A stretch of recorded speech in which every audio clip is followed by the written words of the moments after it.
बोकारो से हवाई सेवा परिचालन के दौरान सुरक्षा को लेकर फायर ब्रिगेड की गाड़ी एयरपोर्ट पहुंच गई। इस दौरान बोकारो विधायक समेत एयरपोर्ट के कर्मी भी एयरपोर्ट पर मौजूद रहे। बोकारो विधायक विरंची नारायण ने कहा कि अब एयरपोर्ट की सभी बाधाएं दूर हो गई हैं। 28 फरवरी से बोकारो के एयरपोर्ट से हवाई यात्रा शुरू हो जाएगी। उन्होंने कहा कि एयरपोर्ट के अगल बगल में चल रहे अवैध बूचड़खाने को हटाने का काम बस अधूरा है। इसे भी हटाने के लिए विधानसभा में मामला उठाया गया था। जब समिति बोकारो आई थी तो जिला प्रशासन ने 15 दिसंबर तक बूचड़खाने को हटाने की बात समिति से कही है। ये गाड़ी बाकी अग्निशमन वाहन से थोड़ा सा अलग है। बाकी जैसे हम लोग स्टेट फायर सर्विसेज की जो गाड़ियां हैं वो रुकी हुई चलती है। ये चलते चलते हम आग बुझा सकते हैं इसमें। और ये ऑस्ट्रियन कंपनी है रोजनबार्ग करके, उसकी गाड़ी है। ऑल ओवर अमेरिका, ऑस्ट्रेलिया, मतलब जितनी बड़ी कंट्री ले लीजिए सब में रोजनबार्ग की गाड़ियाँ चलती है। इसकी क्षमता लगभग 6000 लीटर है पानी की, और फोम की 800 लीटर है। और ये 3000 लीटर पर मिनट के हिसाब से आग बुझा सकती है, मतलब 2 मिनट में खाली कर सकती है। इसके अलावा बहुत सारे एसेसरीज है इसमें बचाव के लिए। अगर किसी तरह का दुर्घटना होता है तो एयरक्राफ्ट से कैसे निकाला जाए, ये सब सारे उपकरण है इसमें मौजूद है। मतलब आधुनिक गाड़ी है। नहीं, एक आज का दिन बहुत ही बढ़िया है बोकारो वासियों के लिए। मेरी कोलकाता में जो एयरपोर्ट अधिकारी हैं, जो लोग बोकारो एयरपोर्ट के ऑपरेशनल का काम देख रहे हैं, उनसे आज मेरी बात हुई है। और मुझे कहते हुए अच्छा लग रहा है कि 28 फरवरी का डेट उड्डयन मंत्रालय ने तय किया है कि 28 फरवरी तक बोकारो एयरपोर्ट किसी भी हालत में ऑपरेशनल कर देना है। खुशी इस बात की है कि आज फायर ब्रिगेड की गाड़ी भी अभी पहुंच गई है। और जो फायर कर्मी 16 चाहिए थे, पहले 10 था, 6 का नाम मैं अनिल पाल्टा साहब से मिला था पिछले दिनों, और वो भी लिस्ट फाइनल हो गई, एयरपोर्ट को मुहैया हो गई है। जिन पुलिसकर सुरक्षा कर्मियों की ट्रेनिंग करनी थी, तो पहले ट्रेनिंग हुई थी, कुछ रिटायर कर गए, कुछ का तबादला हो गया। अभी वो लोग भी एसपी साहब ने उनकी भी नई सूची दे दी है। तो 1 सप्ताह के अंदर उन दोनों को भी, पुलिसकर्मी और फायर कर्मियों को भी भेज दिया जाएगा ट्रेनिंग में। साथ ही मैंने डीसी साहब से आग्रह किया है कि आपकी अध्यक्षता में एक उच्च स्तरीय बैठक हो जाए, समीक्षात्मक बैठक, जिसमें जब सारा काम हो गया है तो मैं समझता हूँ सिर्फ एक काम बचा है, और वो है अवैध बूचड़खाना हटाने का।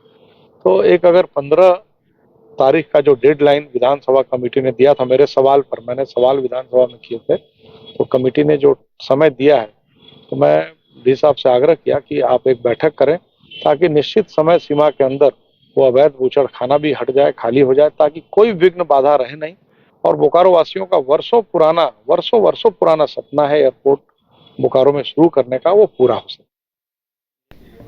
पाकुड़ के महेशपुर थाना पुलिस ने बड़ी कार्रवाई की है। पुलिस ने छापेमारी कर ग्रामीण जलापूर्ति योजना प्लांट की सप्लाई पाइप चोरी कर रहे एक ट्रक समेत 6 लोगों को गिरफ्तार कर लिया है। गुप्त सूचना के आधार पर पुलिस ने कार्रवाई की है। पुलिस ने 30 पाइप भी जब्त किया है। गिरफ्तार सभी लोगों को महेशपुर थाने लाया गया। पुलिस को सूचना मिली थी कि पाकुड़िया के सलगापाड़ा में ग्रामीण जलापूर्ति योजना प्लांट से पानी सप्लाई डी पाइप को अज्ञात चोरों ने चुरा लिया है और गाड़ी में लोड करके महेशपुर की ओर ले जा रहे हैं। सूचना मिलते ही महेशपुर थाना की पुलिस ने सीलमपुर गांव के पास एक ट्रक रोककर जांच की और इस गाड़ी में 30 पीस डी पाइप मिला। गिरफ्तार सभी पश्चिम बंगाल के अलग अलग जगहों के रहने वाले हैं। इसको सूचना मिली कि पाकुड़िया थाना क्षेत्र अंतर्गत स्थापित जलापूर्ति योजना प्लांट, जहाँ पर कई पाइप रखे हुए थे, वहाँ से कुछ चोर उन पाइपों को चोरी करके गाड़ी में लोड करके महेशपुर की तरफ भाग रहा है। ये सूचना मिलने के बाद महेशपुर पुलिस के द्वारा, जिसमें थाना प्रभारी के नेतृत्व में सशस्त्र बल के साथ उस रश किया, और उस क्रम में कई गाड़ियों को लोगों ने पीछा किया और उनको पकड़ने का प्रयास किया। पकड़ने के क्रम में एक ट्रक को उन्होंने पकड़ा, जिसमें लगभग 30 पाइप उसमें लोड थे, और उसको जब्त किया गया। और उसमें 6 चोर जो उसको लेकर भाग रहे थे, उनको पकड़ने में हम लोगों को कामयाबी। पाकुड़ जिले के लिट्टीपाड़ा प्रखंड के रंगा में करोड़ों की लागत से बनने वाले डिग्री कॉलेज का शिलान्यास लिट्टीपाड़ा विधायक दिनेश विलियम मराडी ने किया। डिग्री कॉलेज का शिलान्यास करने पहुंचे विधायक का आदिवासी रीति रिवाज से जोरदार स्वागत किया गया। दरअसल कई सालों से पाकुड़ में डिग्री कॉलेज की मांग की जा रही थी। ऐसे में विधायक ने मुख्यमंत्री से डिग्री कॉलेज की मांग की, जिसके बाद मुख्यमंत्री हेमंत सोरेन ने उस पर मुहर लगा दी। रंगा में डिग्री कॉलेज बन जाने से सुदूरवर्ती इलाके के छात्र छात्राओं को पढ़ाई करने में सुविधा होगी।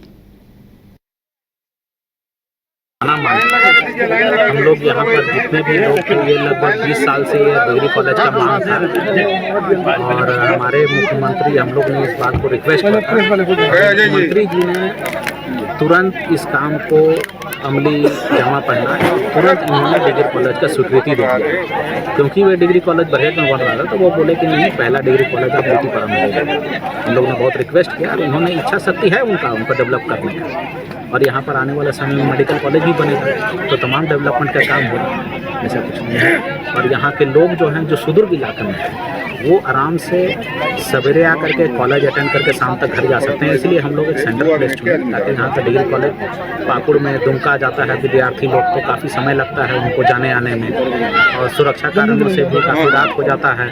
तो इसलिए हम लोग ये चुने कि विद्यार्थी लोग हैं और पेरेंट्स लोग हैं, उनको भी ज़्यादा फिक्र करने की ज़रूरत नहीं है क्योंकि वो नज़दीक में है और अगल बगल के विधानसभा के भी लोग या विद्यार्थी हैं वो भी यहाँ पहुँच करके अपना एडमिशन लेकर के अपना पढ़ाई कर सकते हैं। बागमारा के बीसीसीएल एरिया 5 निचेतपुर कोलियरी में संचालित डेको आउटसोर्सिंग कंपनी में सुरक्षाकर्मी का शव मिलने से सनसनी फैल गई। मृतक के परिजन शव को कार्यालय के मुख्य गेट के समक्ष रखकर जाम कर प्रदर्शन किया। परिजनों का कहना है कि कंपनी पहले मृतक के आश्रितों को मुआवजा और नियोजन दे, इसके बाद ही शव को उठाया जाएगा। सूचना पाकर स्थानीय पुलिस घटनास्थल पर पहुंची और जाँच में जुटी है। ये भैया यहीं पे काम करते थे कंपनी में, तो सुबह वो आ रहे थे ड्यूटी से, शायद किसी गाड़ी से दुर्घटनावश वहाँ वो गिर गए थे, तो उन्हीं का मुआवजा के लिए हम लोग यहाँ कंपनी के गेट पे बैठे हुए हैं सुबह से ही। लेकिन अभी तक कोई भी कंपनी का कोई भी एक भी अधिकारी यहाँ आया नहीं है, यहाँ हाल चाल पूछने के लिए कि कोई कैसा है क्या है नहीं है। हाँ, बिल्कुल यहाँ पे सिर्फ कंपनी का ही गाड़ी चलता है। हाँ, बिल्कुल हम लोग को तो विश्वास है कि कंपनी का ही गाड़ी से ठोकर लगा है जिससे इनका देहांत हो गया है। मृतक कंपनी में ही काम करते थे, वहीं के वर्कर थे।